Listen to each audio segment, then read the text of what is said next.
23-year-old Darren Machado grew up in Mumbai, India, went to high school in Auckland, New Zealand, and moved to PEI on his own for university right after that. Among other things, he now sells suits at Moore's and just bought his own home here in Charlottetown.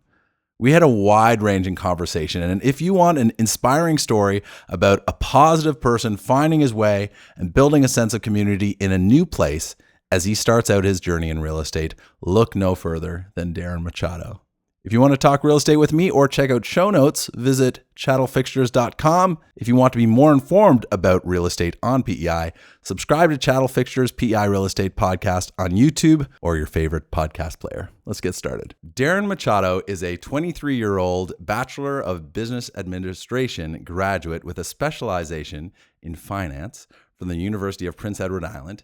He is the CFO, digital marketing manager, and partner of a small food business based here on PEI. At the age of 23, Darren has already purchased his own apartment, taken the real estate prep course, and is enrolled in the real estate pre-licensing course that starts in the new year. In addition to all these things, Darren co-hosts the A Bit of Everything podcast, which he started while at UPEI to celebrate diversity of people, opinions, jobs, backgrounds, and just a bit of everything. Growing up in Mumbai, India, he then moved to New Zealand for high school and then on to PEI as a student and has been building a life for himself here and is ready to get deeper into the world of real estate, both as a realtor and an investor. Welcome, Darren Machado. Thanks so much for having me, man. When I heard of your podcast and saw it, I was like, I have to get on this. That's amazing. It's amazing that you started this because it's funny enough, how I mentioned before that I wanted to start this as well. So when you did, I was like, I got to get on it. I want to see what this guy is about, what he's trying to do, you know? Oh, that's amazing. That's amazing. I'm just going to put this computer over here. I'll use the questions if I need them. Okay. Yeah. Yeah, that's great. You were the first person to reach out to me after setting it up. Like, hey, I'd like to be a part of this podcast somehow. I think you said something like whether it be a guest or a co-host or help out in some way. I want to be a part of it. Yeah. It's so cool. Yeah. I like to be early. Yeah. That's awesome. Yeah. Totally. Yeah. Okay. So first question, just out of the gate. So growing up in Mumbai, India, and then going to high school in New Zealand, and then university, and now in your adult life on PEI. Okay, those are three in my mind, very different places. What are the differences and similarities? Like, can you tell me a little bit about that? Like my decision making behind it? Yeah, sure. Yeah. Maybe you could start with the decision making, but I also like to know kind of like, why? Yeah, you're a decision maker. Why? Yeah. Why? So basically, I grew up in India, and my family, like my mom and my sister, a couple of years after my parents got divorced, my mom was like, you know what? Let's start new. Let's do something different. So my mom was like, let's move abroad. So then me, my mom and my sister, we moved to New Zealand. And New Zealand was an amazing experience for me because I remember the day I flew in, I was like, I was a very shy kid back in India. And the day I flew in, I was like, I want to be someone else. I've been wanting to be someone else. Someone, you know, sometimes you really feel like you're not yourself. So anyway, in New Zealand, I decided to make a lot of changes and my life changed a lot. I became way more confident. I can speak now to people and I love talking, as you know. Yeah. We spoke like for a good amount of time before we started recording. As we were getting set up, we couldn't stop talking. Exactly. I was like, we should be saving this for the podcast. Right? Yeah. Honestly, even I thought that for a second. Yeah. Anyway, so then after like a couple of years, my mom was like, okay, so this is going to take a lot of time to get residency and to get set up here in New Zealand. If you want, Darren, you can go somewhere else or you can stay here and work on it. Luckily, my dad in that part of my life, he was like, I convinced him. It took a while to convince him to pay for my fees and help out, you know? Okay, so I'm very grateful to him. And of course, my mom as well. Yeah. She's everything. So then I was like, okay, let me go to Canada. Now, when I decided to go to Canada, I was like, I have to go obviously somewhere cheaper, but I also wanted something different. I wanted a different kind of life. That's why I chose PEI, because I lived in Mumbai, which is, as we all know, it's very crowded, and Auckland, which is again a big city. So I wanted a smaller city. I wanted a smaller town, and PEI and Charlottetown fit right into those criteria. So, wow, you could imagine sort of like layers of changes from most densely populated. down to least To populated. an island far away from the rest of the world. yeah. Yeah. And like hottest to, I think Auckland would still be pretty hot. It's moderate. Like I would say, it can It's get hot. moderate But it's moderate. versus So, then you're the yeah. PEI, which is pretty cold Well, relative to those places. But I want to experience that. That was my intention. Yeah. Like I want to experience everything. That's my goal in life, I would say. Oh, wow, So yeah, and I have got what I wanted to. And to be honest, like I remember when I was flying into Prince Edward Island into PEI, I was taken aback a bit because PEI is like Charlottetown and PEI is a much smaller place, something I'm not used to. And I've grown to love the province. I've grown to love Charlottetown. It's amazing. were you a little nervous when you arrived? I was a bit nervous, more apprehensive about Yeah. the decision I made. I was like, will I be able to fit in here? Will I be able to, will I like the place because it's so different compared to Auckland or Mumbai? So I was like, is this something I'm going to like 1 year from now? And who was with you when you flew in? I flew in alone. Just Like on your I own? didn't know anyone. I remember, this is so funny that I just found someone. I heard of Kijiji when I was back in India, like for a few months before I came here. Okay. And I found someone and just messaged them, hey, I need a place. They were like, sure, make the transfer, you're good. And they were an amazing family that I lived with. Okay. Like I rented the room, but Okay, yeah. it was the daughter and the father that lived there. Okay, wow. So yeah, honestly, it was definitely one of the best decisions of my life to come here. And Wow. yeah. Okay, yeah. I feel like there's just a lot of changes that would happen all of a sudden. So this would be going straight from high school to university? Yep. So in like August or something you came, or September? In September. Yeah. Right, in September. Okay, yeah. Important to mention, right before, like a couple of months before winter. Yeah. So I didn't know what I was in for, Yeah. Like people say winter's bad. And the thing is, when you Google pictures of PEI, it's mainly in the summer. Oh, of course. Yeah. And then- We're trying to bring in those tourists. Exactly. And then the 2015 winter. Oh. Do you remember that? Yeah. That was pretty epic. Yeah. Everyone told me about that. That was intense. Yeah. So it was a hit of like various things that made me a bit apprehensive and was like, okay, this is going to be different. I know I can handle it. I know I like it. But I was very excited and a bit of nervousness, I guess. Yeah. And so did you start right into the business degree then? Yep. Okay, cool. Yep. And so I know at some point you started a podcast in there, but how did you go about in those early days creating a sense of community and kind of getting to know people? So in my first semester, I was very quiet. Like I went to a few friends' parties and stuff here and there and socialized a bit on residence, but I didn't do much. Then my second semester, I became friends with more locals actually. Mm-hmm. So I remember my friends from Cornwall, Bonshore, from Charlottetown, and they were my first group of friends. So I kind of integrated into the community in a way that I remember going to my friend's family's house and had dinner with them. I remember the first year for Christmas, I didn't have anything to do. And of course, being my first Christmas alone, I was like, you know what? This is the time that I can do something good. So I volunteered at the soup kitchen on Christmas Day. And that was a beautiful experience. Again. And that's so nice. Yeah. Like I feel like in these moments you have to, like yeah. Oh, that is so heartwarming. That's such a beautiful story, Darren. Thank you. No, so yeah, and that's how I integrated in the community. I remember I volunteered for a few competitions here and there at UPI. I obviously I worked at Moore's. I don't know if you know this, but I also work at Moore's. I saw that on your LinkedIn. Yeah. So I've been working at Moore's since the second day that I got to Canada. Oh, well, what a great way to make sure that you can be sharply dressed. You'd also be interacting with all these people as they're trying to step things up in life, probably, right? And that's the thing. Moore's an amazing way to network and get to know people, because when someone comes in to buy a suit, they don't spend 2 minutes, 3 minutes, right? Which most retail in the retail stores and all might go through.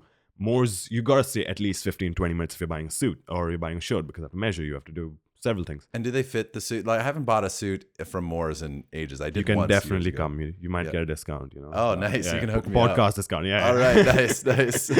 Friends and family. Yeah. All right. So yeah. Yeah. So yeah, and people would be coming in there often at transition points in their life. They'd have a reason, whether it be they're getting married, they're going to a wedding, they are maybe applying for a new job. Yep. What kind of things do people go in to buy a suit for? So definitely married, but they mainly go for rentals. So they go for rentals. university, like you said, jobs and stuff. So post university, if they have any events, weirdly a lot of cruises. Like they shop for going on a cruise or going on a trip on vacation. Really? That's the most common actually I've Really? had in the summer. Just before summer, yeah, people going on vacations, going out of town, going for business meetings. That's when they're like, okay, I don't have anything, time to take care of this. Exactly. Nice. And the worst ones that I don't like are funerals. Okay, yeah. Yeah. So yeah, those are Do you get a lot of funeral traffic in there? Yes, we do get a lot of funeral traffic, and it's just something that I have to help with. That it's not a great time for the customer, obviously, So it's something that I have to put myself in their position, and it's a whole other. I feel like how comfortable are you making that transition? So say in the morning, this like group of guys come in, they're they're in kind of, the groom is all excited to get married. His buddies are there. They're all getting their suits, or someone else is in. They're just about to go on vacation, new big opportunity. How do you manage making that transition in your mind when someone comes in and they're in just a totally different space?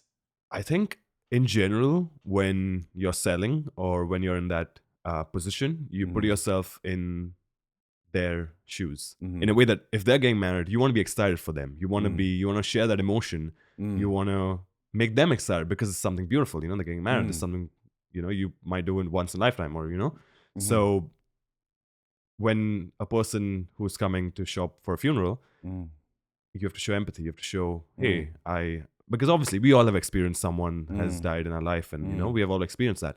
So you kind of touch back and you kind of know how that feels, and you just go from there. Like, you feel for that person, Yeah, totally. And it's horrible to leave your house in that situation and go and buy a suit, get ready for someone you're letting go of, right? And I consider myself, and I am a bit of an emotional person. My decisions are not based on emotion, but I know I'm an emotional person where I'm very good at empathizing, and I tend to put myself in other people's shoes, and that's what happens, Yeah. So, and talk about weddings and the group of friends coming. Yeah. We've had multiple times where people have come to Moore's drunk. Right. We've had multiple times. Like, it's so funny. Like, it's like 5 p.m., 4 p.m., in the afternoon, evening. And they're like drunk. They're like, yeah, let's get ready. And, they're just like having a time. It's They're amazing. Their suits. It's amazing. Those groups are the most fun. Oh, maybe you could you sell drinks at Moore's? I guess you'd be risking people spilling on all the merchandise. You know what? We've spoken about this a lot, because it'll be perfect. Because, if you just hand someone a drink while they're getting ready and stuff, it changes the whole atmosphere. It changes, it breaks the ice. You could have some good lighting, some good music. Get like someone's having a margarita or something, right? or a beer or whatever, and you could. I mean, and depending what it is, if someone's about to go on a vacation, then maybe you could have like an umbrella drink with like cherries and all these colors, or someone's they're like bachelor party vibes, and you get a can of beer or whatever. Honestly, we've spoken about that a million times, and I hope at one point we can do it. Yeah, but I could totally see that working. I mean, and the thing is, like, probably it'd be a little bit like when you're getting a drink. Like, you can do it at barbershops now in some cases, where it's like it's not like people are going in and they're going to be just like so drunk and spilling on the merchandise and be hard to deal with. It'd be more just like this little festive, fun vibe. And it changes a lot when you're like, just slowed down a little. Like, hey, take a drink. Take a drink. Yeah, let's sit down. Like, let's figure out what really is best for you, and not just rush through and be like, I guess that one. Everyone's like, oh, gotta get done with this. They see it as a chore. Yeah. So most people do like it, but some people are like, oh yeah, just gotta get done with it. Yeah. So, okay. It's a very interesting atmosphere. So were you working at Moore's the whole time you were a student? Yes.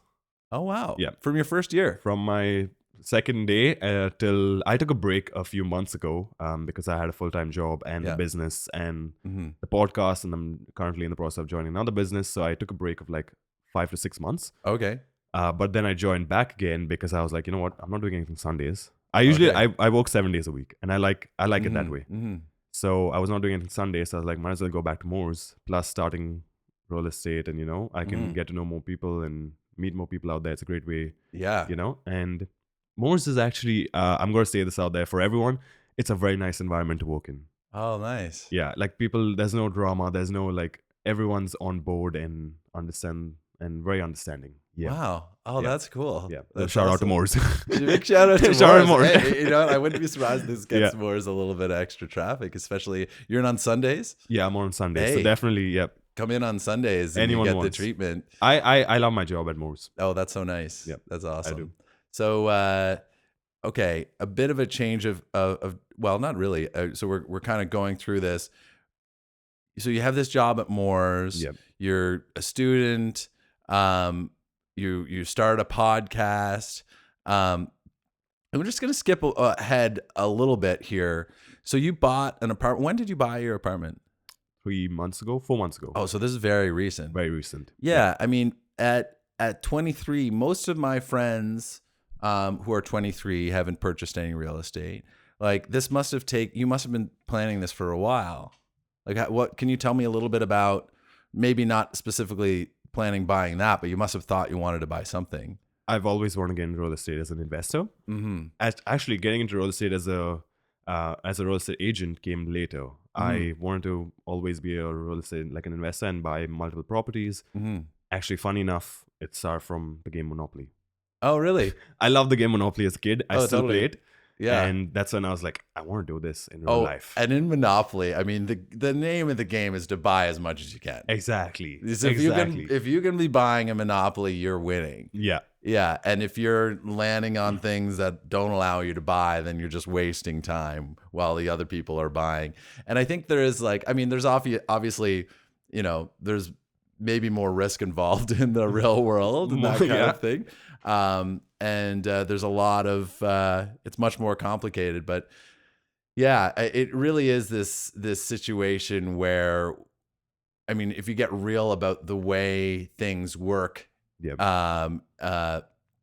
It's definitely advantageous, in my opinion, to be kind of on the owner side of this equation. 100%. Yeah, and it's not always fair, but it is. But if in the world that we're living in, it's like, okay, what are the opportunities available to you? Yeah. And it's like, okay, well, what could I do Yep. here to make this happen?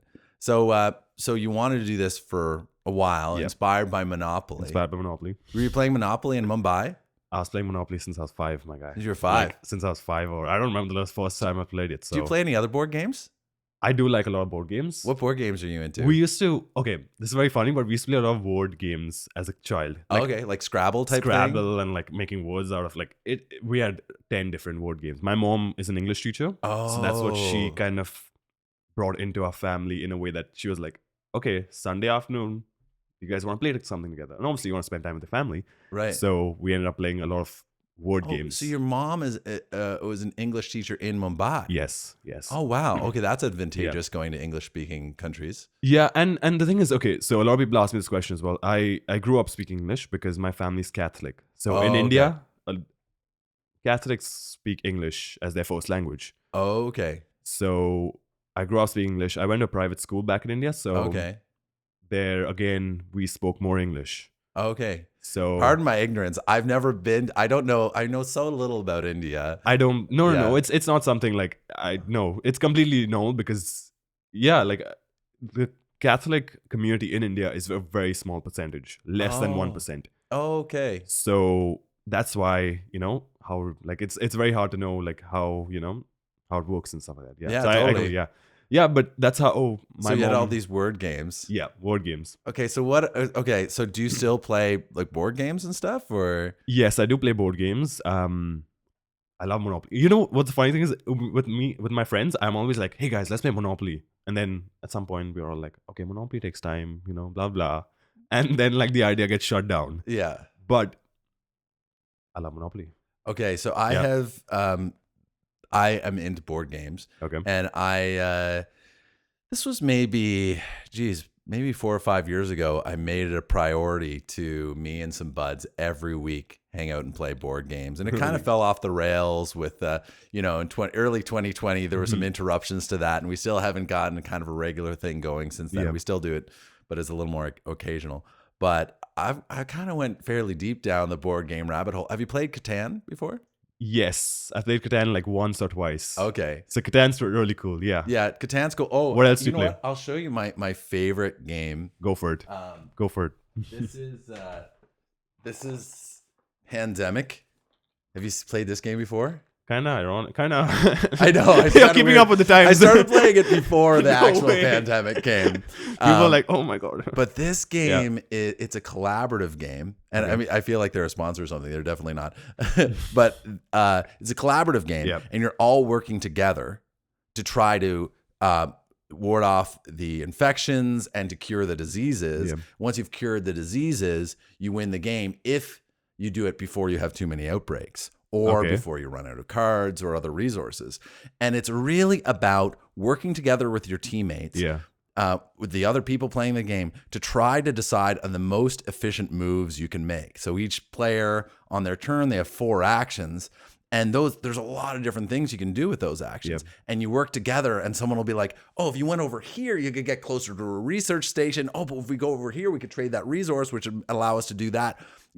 If everybody engages in it, you end up doing a lot better. And so when you win together, you're all high-fiving. Like, if you lose, at the end of it, you're like, what could we have done better? And you're all working. And that to me is a lot more what real life ends up being like. Yeah. So you're like, if you collaborate with people and try to figure out like the best strategic moves you can do in your life, or like how do I have happiness, or how do I create the success that I want? Like happiness is a funny thing like that too, because it really is a case of if you give more happiness, you get more, and then so if someone smiles at you, then you smile back, you're both get more. I love that you said that, because I 100% believe in that. I feel what you put out is what you get. It's actually almost like freakishly true. Yeah. It's almost it can simultaneously be beautifully and frighteningly true. Yeah. Because you can get into these kind of negative thought patterns, and it can attract more of that. And it's funny because it almost sounds like did you see back in the day the book and the movie The Secret? I've read the book actually. Okay, I've read the book. Yeah. So there's like part of it part of it is so true. Now, part of it I always found a little bit kind of like I'd roll my eyes, because it's kind of like what they often miss is like you have to actually take the steps and put in the actions to get the thing that you want. But there is something so true about orienting yourself toward what it is that you want, and literally positioning yourself and making the decisions and taking the steps and getting what you want. And it is weird how much it happens, and sometimes it's just a matter of like they make it almost sound like mystical, like you're tuning into a frequency. I know, it's but when you think about it, it's like I remember when me and my former partner years ago bought this car. We were buying this Honda, and prior to that we hadn't really noticed too many Hondas. And then everywhere we were going, it's like Honda. It's amazing. It's like, but that can be like friendship, opportunity, happiness. Yeah. And then you're gonna see it more and more. You're gonna see it more and more, and it's weird. Yep, it's weird. But I feel like it really happens. What people don't realize that, this is my take. I feel like we're wired to be like that. What you just did, you thought about for a split second. I want water. Mm-hmm. You picked up the glass and you had it. It's what you thought about. Then your body did it, and then you got the result. Right? Yeah. Mm-hmm. It all starts from your thought. So again, what you think and what you put out is what you're gonna get. Yeah. Right. So if you say, okay, I don't know, something negative. I don't want to say something negative. I'm so parched now. I'm so pissed. Man, I wish I could have water, but it's all the way over there. Right. Then you're gonna just create more obstacles for yourself. You're gonna be like, oh, the water's there. Oh, I have to move my hand. Oh, I have to do this. Oh, I have to interrupt myself, and you get in that cycle. Yeah. So I love The Secret because it reinforces the fact that you gotta do more of it, and you gotta keep going. Yeah, I honestly, there's certain aspects of it that sometimes I cringe or roll my eyes at. I think everyone who's read The Secret has done that. Yeah, but it is something that it's a touch point. If I feel like I'm kind of getting a little off, I'm getting a little too, I don't know, feeling off track. Sometimes I can pop that on, just like the it's on Netflix, I think, or it used to be. Is it on anyway. Netflix? Yeah, I've never the movie. I've never watched it. Oh, actually. the movie's good. They Really? got all the music and everything No to make way. it sound Oh my God. all mystical and magical, and it there's little moments in it that can be a little like some of the kind of healthcare aspect of it, Yeah. like where they're kind of like, all you have to do is think about getting Yeah. better. I'm like, I believe that helps, like just like the placebo effect helps, but You have to still, take action as well. Still take Yeah, action, yeah, still yeah. get professional You can't be medical sitting on a couch and being like, attention. I'm going to be a millionaire. And then 10 years later, you're a millionaire sitting on the couch, like you Right, gotta exactly. take action. And that's the thing. And Yeah. so there is this element that, and there's other, that's a compliment to other kind of sources of information. But there's this idea of, sometimes when you're working out, it's like, if you want to be fit, and if you want to build up muscle and be stronger or look more look more Get ripped or sculpted whatever. and get ripped or Yeah. whatever. It's like you're going to the gym and you're lifting weights, and sometimes you're like, there's this part of my brain that's like, why are you doing that? Like, stop it. Put that down. Let's leave now. How about going and getting some unhealthy food or whatever. But then if you keep doing it and you fight through that, or if you're going for a run, it's like often when I go for a run, it's like there's this part of my brain that's like, stop now, turn around. Okay, let's go down to a walk. Yeah. Okay, But then if you work through that feeling afterwards, I get back, take a shower, and I just feel like the most alive. Yeah. And so but there is often that working through that pain, that discomfort to get to that thing that is just so That's where useful. happiness, or like that's where you get some kind of content that you've completed this, you've done this. It's tired, but it's like a happy tired. When you come back from the gym. Yeah. And just a side point on that: do you go to the gym? Do you work out? Okay. When you go to gym, which gym do you go to, by the way? I go to Good Life. Good Life Fitness. Nice. I go there as well. But what time? I've never seen you there. Yeah, well, I haven't been going enough lately. Oh, okay. So but I usually go maybe an hour. I would say this whole year, even if you factor in the last couple of months of me not going very much, I've probably gone average 3 times a week. Okay, that's pretty good. Yeah. Yeah, but it was because I was going 7 days a week, and now I'm going That's once a lot. once every That's a couple lot. weeks. But anyway, when you're in the gym next time, like this is crazy. When you're doing the exercise, actually think about you using the muscle. Have you done that ever? I'm not sure. So when say you're doing bicep curls or whatever, think about you're actually using a bicep. And for some reason, coming back to the whole thoughts discussion, I actually feel my biceps being used more because I'm actually thinking about it. Now that might sound stupid to some people, but if anyone hears it and like wants to try it out. Oh, I will totally try it. Oh, Yeah. my I'm getting into like compound workouts, like the squats with the barbell. Yeah. Those, oh man, that really just your whole body just. Whew. What's your favorite like day, or what's your favorite muscle group to exercise?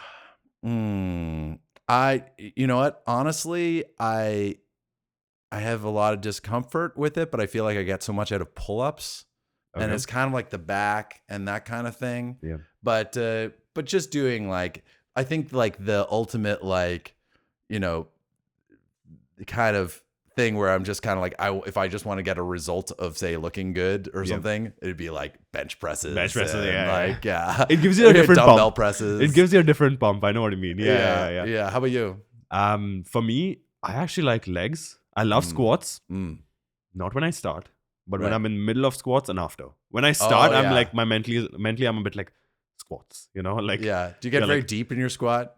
Yeah. Like you go all I the way would say down pretty. almost. Yeah, pretty deep. I would say, and nice. I like squats, but yeah, that's just when you started. That's when I'm like least motivated to do squats. Like when I'm racking, I'm like, okay, gotta do 4 sets of this. But then when I'm into it, then I'm like, I love this. Let's go 1 more set, and I go for that. Yeah, man. Okay, so how long did it take you to save up for your down payment and to get yourself in an okay financial position to be able to make the acquisition that you made? So in my first 2 years of university, and my friends will agree to this, I lived very in a stingy way. I wouldn't, stingy is the more negative word. I would say I was very careful with my money. Yeah. So I did not go out much. I did not spend on food. I remember like the maximum I'd spend is like $2-3 a day, other than my basic expenses. You know. Oh yeah. So I didn't spend any money on any luxuries and stuff like that. I did travel. Luckily, I asked my parents for the money. I was like, beg, borrow, like Okay, from yeah. there. Oh, for sure. To travel. That's handy. An advantage for sure. Yes, definitely. Yeah. It's an advantage, and I'm grateful for that. Mm-hmm. So I was very stingy during the first 2 years of my university, and then COVID hit. So I got CERB. So CERB plus saving up during the first first 2 years helped me a lot. Then I invested that money. In COVID, I started investing because I thought it's a good time to buy stocks. Not the best time for the world, but in terms of the stock market and everything, I thought it was a good time. Yeah. Then I took that money increased by like 20-30%, and then I sold my shares.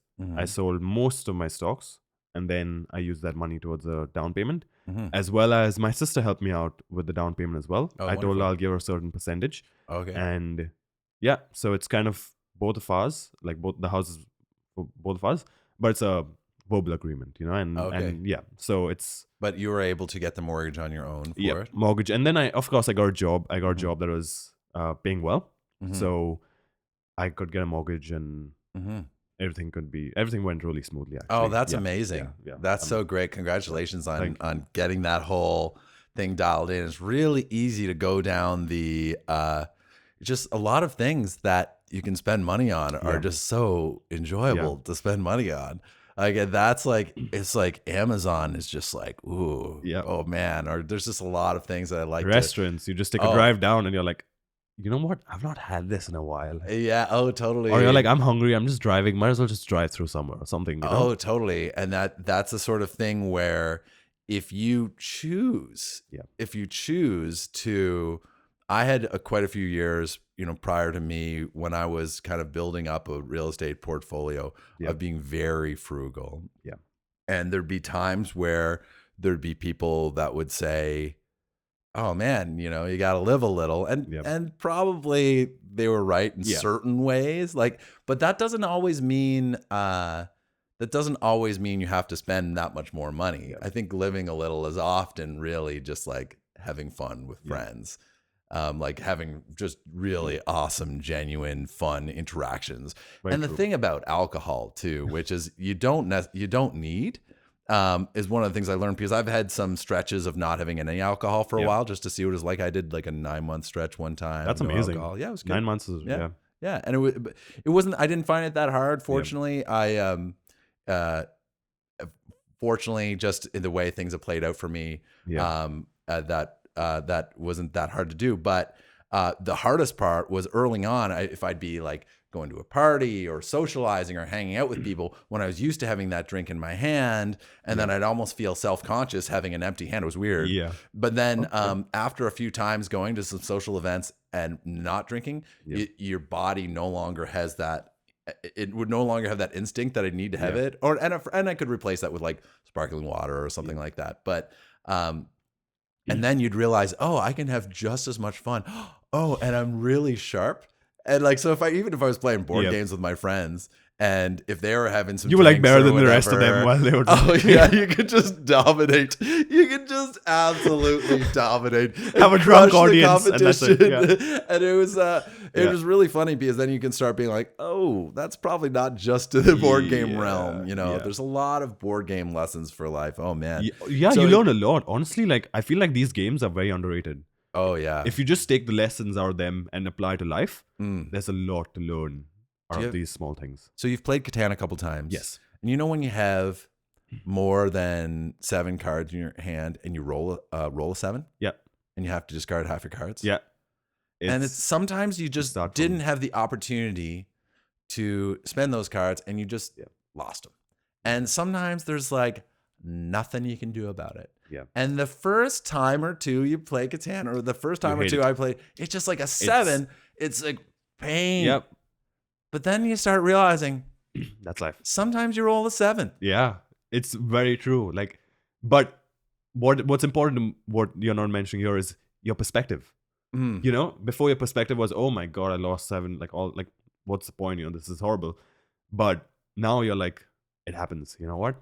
let the next 7 come. I'll deal with it. I'll deal with it. And I'm Yeah. still going to win because That's your I'm mindset. That's playing you. the best strategically I can. You're not necessarily going to win. Yeah, Although, but I mean, like- I do have like, I feel like I have a pretty good track record with the Yeah. Catan. My whole thing is not like, some of my friends, I started revealing what my secrets are to win. And now it's more evenly For the matched. podcast, tell us what's the secret. For Catan? Okay. I will tell Off the record? audience. Oh, okay, that- go no, ahead. this is going to be on Should we, like, air. Yeah, if anyone wants to like have a fair competition against me playing, okay, there's the obvious. Yep. You want to try to get the highest probability of roll. So for Yep. those who don't know Catan, there's different numbers on the different hexes representing different resources, and the higher the number, or the the more central the number. So you have roll 2 dice. So the most likely number to be rolled is a 7, then it's sort of descending out from there, just statistically. Yep. So you want to get, but the numbers have dots on it. If they have more dots on it, that means they're more likely to be rolled, right? Yep. So you want to get the most dots basically when you place your hexes. But that's sort of the obvious one. But what I found was you want to get the ability to build. So people often try to win with longest road, and every once in a while it works out, but it's resource intensive. Yep. But you don't get any return on that investment. So what I do is I immediately, even though often people think of cities as a later stage part of the game, I immediately am always thinking about cities. So I'm going for the highest probability of rock and wheat, even though it hampers my ability to expand into building more settlements, which is a challenge. So I go after rock and wheat with the highest probability, and then I position myself with the least probability of conflict if possible. Okay. I almost always go near a place where I can go for an export, and then I position my road away from the action. Even if there's an attractive position over here, I'll almost always go for the coastline where there's an export in terms of where I position my roads. So because sometimes if you're competing for the same resources. It's just you both struggle. It's like the worst thing is you're competing for longest road. Yeah, that's the worst and it's the best if you're their opponents. If 2 other people are competing for longest road and they're spending all this, you watch them just go. You just watch them. They're just spending it, but they're not getting. There's no return on investment. And they're other than the 2 points you get if you get longest road. 10 points to win basic Catan. But so I go immediately, I'm trying to get cities. And if I don't have the resources to get a city on a turn, but I do have the resources to buy a development card, get those development cards, try to win largest army. Largest army, cities, and try to get an export if I can. If I have a really strong hexes where I have cities on them fast, you double your output, your resource output, and plus people are going to be annoyed with you because you have all this power. So your opponents are going to start ganging up on you, but you keep picking up knights with those development cards, which allow you to move the robber. So you have a strong defensive position and the strongest offensive development position. It is, to me, the way to play. Honestly, my guy, if anyone wants to challenge David, please come on the podcast, one game of Catan right here. Honestly, I have not played this enough this is amazing to learn all this from you, because I just realized I don't know all this, like I know a little bit, but not as much. Yeah, well, I mean, you've only played a few times. I've probably played, 50 plus times. So. I actually want to ask you, while you're talking about this, of course, there's a bit of rolling dice and luck involved. I want to know your perspective on luck and how much luck do you think is playing a part in your life, and how do you use luck, or how do you see luck? You know what? I think a really nice way to look at this, because I'm not necessarily going to take my. Sometimes I get annoyed with luck, just like rolling a 7. It's like lately, for example, some of my investments, I was like, oh, this is going to do so well, and made some kind of a little bit of we'll say a little bit of hubris, kind of used a bit of leverage, and got myself sort of in a challenging position because the companies were doing great. The market, not. Yeah. But one of my favorite perspectives on that is, have you ever listened to Jim Rohn? No, actually. Who is he? Oh, Jim Rohn is like I think he died in around maybe 2006 or something. Okay. But in the 80s and 90s, he was this public speaker who was sort of a motivational speaker in the kind of life success realm. Yeah. And sometimes I hear voices like that, and just like with with The Secret, sometimes it's kind of rolling your eyes about it. Yeah. I find with him, with the exception of a few things. Now, I will say, disclaimer: if you listen to Jim Rohn, doesn't mean you have to start selling Herbalife. You gotta there was like a multi-level marketing thing that I think he got a little sold on, a little too much. I would skip over or maybe it's great. Maybe I don't someone's know. interested. Maybe someone's interested, but like, that is an aspect of my it, for mom, example. My mom would buy into that. My Would mom's she? like obsessed with these things. Yeah, like Herbalife and all that. Multi-level marketing and stuff. And she, more like the product. Oh, more like the Herbalife product. Yeah. Oh, She'd be like, okay. yeah, okay, I want to get in this because Okay, well, and I don't know anything really about that company or Yeah. anything. But it's just a disclaimer, so it doesn't. But whatever. I'm over explaining now. I might edit this out. I might not. We'll see. But Jim Rohn, he is a public speaker. 80s, 90s. He was very well known, very successful, and he had a lot of challenges in life. He talked about when he lost all of his money at one point when he was younger. He built up $2 million and lost it all, and he talks about there being seasons in life, and the spring is for getting your field ready, planting your seed. The summer's for tending to it. The fall is for the harvest, and the winter is the hard time. Yeah. And so you're going to have these seasons come into your life, and it's not about it always being this kind of the season you want it to be, and it's not all about. It's like when you go on a sail. Yep. It's not you don't control which way the wind blows or how hard it blows. Yep. But what you can control is how you set your sail. Yep. And so that is the element you can control. So that was such a nice metaphor from Jim Rohn, where ultimately you control what you can control. Another one of my favorites of Jim Rohn is when he was talking about worry. Okay.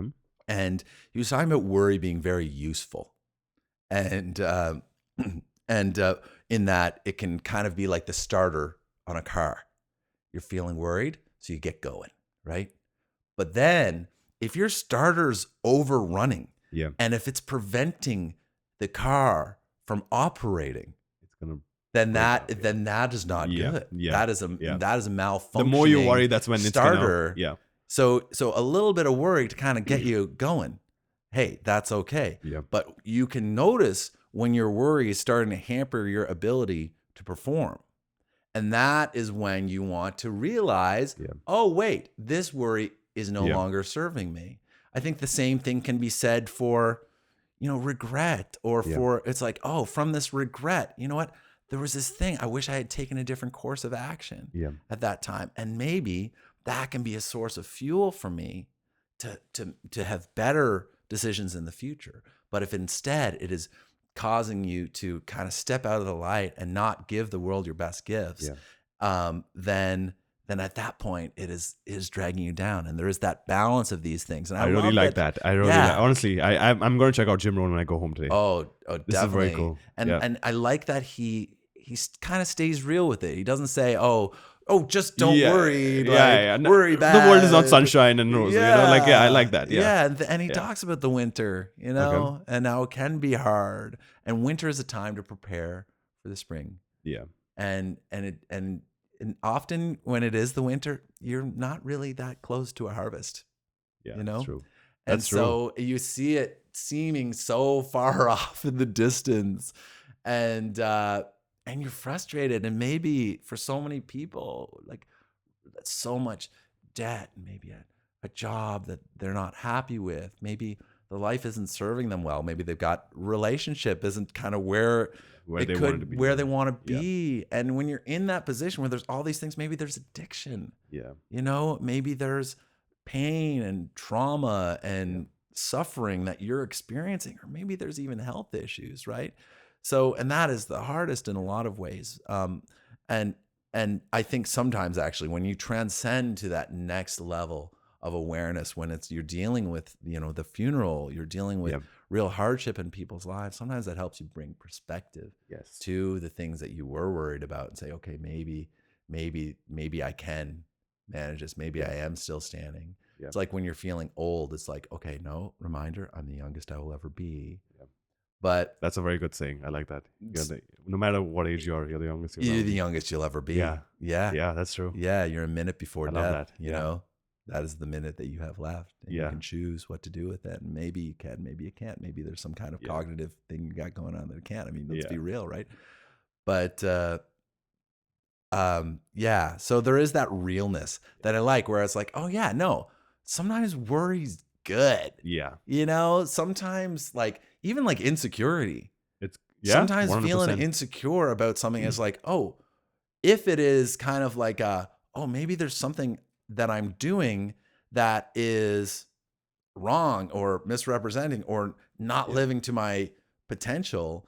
And I kind of I used to have this time of thinking, when you're thinking about your living to your potential, where I was I kind of had sort of looked down on people that were all about work, in that it's kind of like, no, you're missing a big point. And I think that that it can go either way. But the thing about effort is that ultimately the goods that we have, the beautiful sweater you're wearing, the food that we eat, all this stuff came out of productivity. Yeah. And so from that, we have the stuff, we have the way, we have the means of doing the things that we want to do as a result generally of effort. So there's that effort. And then I kind of have this heuristic, which is this idea that more productivity and less harm. So I think if you can somehow have both of those things, and you're not going to get perfect on these things, but if you can kind of aim to have that combination, when you say less harm, that's a better you mean future. Less harm, you mean to yourself or just in general? In general, less harm. Yeah, okay. And I think that it leaves that's part of why it's a heuristic, because it leaves a lot of room for interpretation. Yeah. For example, as we use the goods that we make as a means of production, we can often be destroying habitats, and you don't know who you're affecting while doing this. Exactly, right? So if we can aim to both reduce harm and increase productivity, then my guess is that's probably a recipe for a good life direction, for a better future. And so, sorry, big rant. No. I like it because I also believe that productivity, this is my take on it, productivity, to me at least, or not productivity, but growth, working on yourself, working on something that you believe in. Like I mentioned, I work 7 days a week. I do think that and you mentioned you were not the biggest fan of people who work a lot. No, I had moments of kind of thinking you're working hard, but why? What is the meaning? Right? But that's where it lies. Why? Why, and why are you doing this? Why? I like working because I liked having that growth, even if it was a certain amount, even if it's from 0.01 to 0.02. I like that growth as a person, and I love that. It feels amazing. When you go in a gym, true. And then 1 week later, 2 weeks later, you're like, oh my god, this is helping. And it compounds. It works exactly. It's like interest.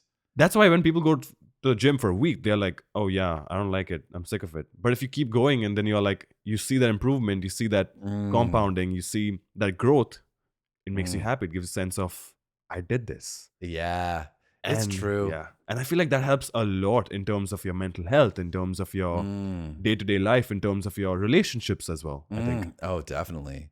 So, your ability to kind of work through things and not just sort of just build your strength in a lot of ways, whether that be physical strength, mental strength, ability to work, ability to be productive, ability to have fun, and be experience positivity, because I think that's another side of this whole thing where it's it's easy to get worried about all the bad things happening in the world. But if everybody's spending their whole time in worry, is that what you would want for the world? I don't think so. I think what we really want is a life that's worth living. And a life that's worth living, probably, it probably does have all those sad times. It does have all those emotional moments. It does have all that strife and grief in a way, but I think ultimately we also really want a lot of happiness and joy and giving goodwill and all that is so worthy, because if we have that, then it's so worth doing, and then it's worth fighting for. It's the why. It's the why. Yeah, it's a good why. Like you always have to have why, and if you don't have why, find it first. Yeah. Okay. Now you got the course coming up that you're going to take. What direction you want to go as a realtor? Like, what made you want to be a realtor? What kind of, have you put in much thought into what you want to be focused on? Like my niche, like residential, or is there other aspects that you want to get into? Have you thought about that at all? So how I wanted to get into it was because I love sales. Mm-hmm. I love working with people. Mm-hmm. So I was like, this is an amazing opportunity. And I do have to shout out Blue Ocean Real Estate and Greg Lipton, who... Yeah, wonderful. I was at the farmer's market. Did you come downtown, like the downtown farmer's market ever? I have, summer? Yeah. I don't know if you saw us, but my Mexican restaurant, like Los Nopales, we were there. Oh, I don't know. I don't even know if I made it once this summer. I have in the past, but I don't know if I did this summer. So this summer we were there. And anyway... What's it called again? Los Nopales. Los Nopales. Okay. That's, Okay. So if you guys see that around... I'll be looking for it. Yeah. So anyway, I was just helping Greg out there, and he wanted to eat something, and I was serving him, and and he said, I was just talking to him, making conversation, and he was like, oh, you should think about real estate. I was like, yeah, maybe I've always thought about it, but I've not really gone into it because I thought I want to build a base around other things first, and set my life up first, and then maybe I can. And then I met with him to find a restaurant because we are planning on opening a physical restaurant. Oh. So I was like, you can help me. He has a lot of commercial spots and, a place downtown. So I was like, okay, I'm going to meet with you. And he said, why don't you come work as a real estate agent? Huh. I was like, you know what? That would be a really good idea. Shit, that kudos to Greg. I've met Greg a few times. You met him? Yeah, I have. I'll have to have him on the show. Yeah. Oh, you're gonna. Yeah, you should get him. I should get. Oh, totally. You should get. Yeah, I'll talk to Greg. Greg is very. Yeah. So, and also, I know a lot of real estate agents here in PEI, like through my other job, through Moore's, like. So I was like always curious about it. Yeah. I was always intrigued by it, and Greg gave me the opportunity. Yeah. So working with Greg, have you thought about like what you want to focus in on? So I think I want to go more into residential, at least in PEI. Yeah. If I ever go outside PEI and want to practice being a real estate outside PEI, I would like to move into commercial. But in PEI, I would like to stick with residential because I think there's a sense of community out here. There's a sense of, people know each other out here, and I want to be more in that community. Yeah. That's and great. I also want to help immigrants and people who just come here because I feel like for them, it's very intimidating. And I had no idea how the process worked. Honestly, I had a good mortgage broker, I had a good real estate agent, I had everyone in place to help me, which is amazing, and that's why it was so smooth. I want to be that person for someone like me who has no clue what to do. And a lot of people they that's the thing. A lot of people are intimidated by this because real estate is the biggest investment a person makes. Most of the time, people are very intimidated by it, and I feel like it's much easier than people think. Right. With the amount of capital that I had, which is not much, I could buy an apartment. I'm sure there are people out there who can save up that much and buy an apartment or invest in real estate as well. So, of course, life comes in the way and everything. But, of course, but I would like to encourage that. I would like to see that happen more. And well, and that's interesting. And your podcast too, also, when you were a student, there was a big focus on immigrants and people moving here recently, right? Yeah. Do you want to talk about that at all? I mean, it's kind of just a fun project that you had with your friends, right? Yeah. No, it was basically, the whole idea was to get the people in the community involved and get more immigrants or people students who come in to realize, hey, there are people out there having the same issues, having the same thoughts. And I want them to listen to my podcast and be like, okay, there are other people out there. They can hear someone talking. They can hear a voice. They can hear someone's opinion, someone's mindset, someone's emotions through that podcast and connect with it and realize, oh, they're the same we're all in the same boat in a way. And and I want them that's why we talk about random stuff, is because I want them to think about these random things, and I want people to connect with anything, because I feel like we have spoken about so many things on the podcast right now. Yeah. So someone out there is going to be like, hey, Catan's a really good game. They're going to be like, there's a lot of strategy in this. Mm-hmm. And I want them to probably go to the next board game and take something out of that and apply it to life. Like how we've spoken about right now. Right. So it's all about having that perspective and mindset, and that's what the podcast is about. Like, it might invoke thought in a person about something they've probably never thought about. Yeah, totally. Yeah. So that's great. And then that is really nice thing to think about. Someone out there who just maybe recently moved to PEI, maybe doesn't really know if there's a community out there, and then hears your conversation and feels like they can relate and feels that sense of community, and maybe that gives them that extra layer of confidence to go out there and that's so nice. Is there okay, so before we go, is there any message you have, or any last thoughts that you want to have? Or I mean, since you're not a licensed realtor yet, I mean, I don't know if like people get in touch with you through your like LinkedIn or anything you want to talk about or direct people towards. They can follow me on my LinkedIn, my Instagram, and everything. Like, I have a lot of social media. But I think, and we can link to that in the show notes too, definitely. I would like, if someone has wants to invest in real estate or wants to be a real estate agent, I would like them to reach out to not only me, to you, or I want them to take that first step. Yeah. Because I feel like people are very afraid of taking that first step, or they push it off for a long time, or they will push it away and they'll end up doing something else, and then life comes in the way, and then you don't end up doing what you really want to do. Yeah, totally. I'm sure you've been there. Oh yeah, absolutely. I've been there. Everyone's been there. So I almost feel like a lot of the most successful things happen in my day in my life came from these shorter periods where I felt inspired and was just decide, no, screw it, I'm doing this thing. And then it's like, oh wow, it kind of leveled up in that particular way by going through that process and saying, no, why not me doing this? And I'm sure you must have got inspiration from someone or something. Oh, absolutely. Yeah. Right? So that's my goal. I want to be, even if it's just one person in my entire life that I can inspire to do something different that helps them, that's beautiful. Awesome. Well, I think that's a good place to lead things off. So Darren Machado, pleasure. Honestly, I love this. I love this. So and I'm going to be back. Yeah. Awesome. Oh yeah, we'll do it. We'll do a part 2 at some point. All right. We will. Great.